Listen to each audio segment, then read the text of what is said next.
Hi friends, நம்ம நலாசோம் ஃபுட்ஸ்லேருந்து every Thursday bulk அன்னதானம் order வந்து அனுப்புவோம். லாஸ்ட் வீக் வந்து புளியோதரை தான் கொடுத்துருந்தாங்க.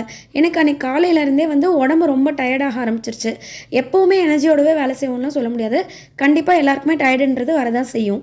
நான் மற்ற நாள் போல் இல்லாமல் அன்றைக்கி வந்து கொஞ்சம் உட்காந்து வேலை செஞ்சேன். எப்படியும் ஆர்டர் ஒரு வழியாக முடித்து ஆட்டோவில் ஏற்றி அனுப்பிட்டோம். ஆனால் கஸ்டமர்ஸ் கூட்டம் வந்து வர ஆரம்பிச்சிருச்சுன்னா நம்ம டயர்டெல்லாம் முகத்தில் வந்து காட்டிக்கவே முடியாது.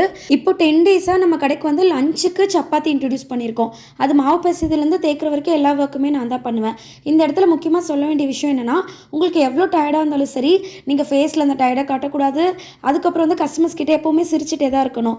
நான் வந்து உட்கார்ந்துருந்த இடத்துக்கே எனக்கு கொண்டு வந்து சாப்பாடு டேஸ்டிங் ஊட்டினாங்கன்னா பார்த்துக்கோங்களேன், அந்த அளவுக்கு வந்து எனக்கு எனர்ஜி லாஸ் இருந்தது. கஸ்டமர்ஸ் வரதே வந்து நம்ம ஒரு மாதிரி சிரிச்சுட்டு சர்வ் பண்ணோம்னா அவங்களும் கொஞ்சம் நல்லா கம்ஃபர்டபுளாக சாப்பிட்டு போவாங்க.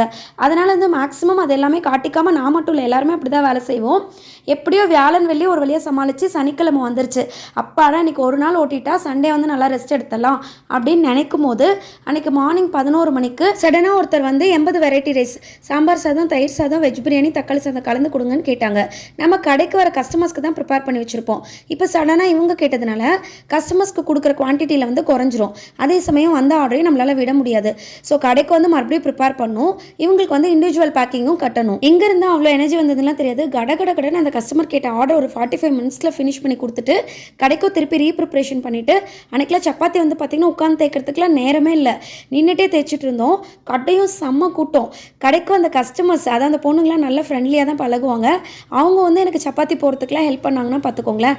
அந்தளவுக்கு வந்து ரொம்ப ஹெக்டிக்காக தான் இருந்தது. ஆனாலும் எல்லாத்தையும் ஒரு வழியாக சக்ஸஸ்ஃபுல்லாக முடிச்சு அந்த 4 மணிக்கு சாப்பாட்டில் கை வைக்கும் போது அந்த சந்தோஷத்தோடையே எனக்கு இருந்த டயர்டும் ஓடி போயிடுச்சு.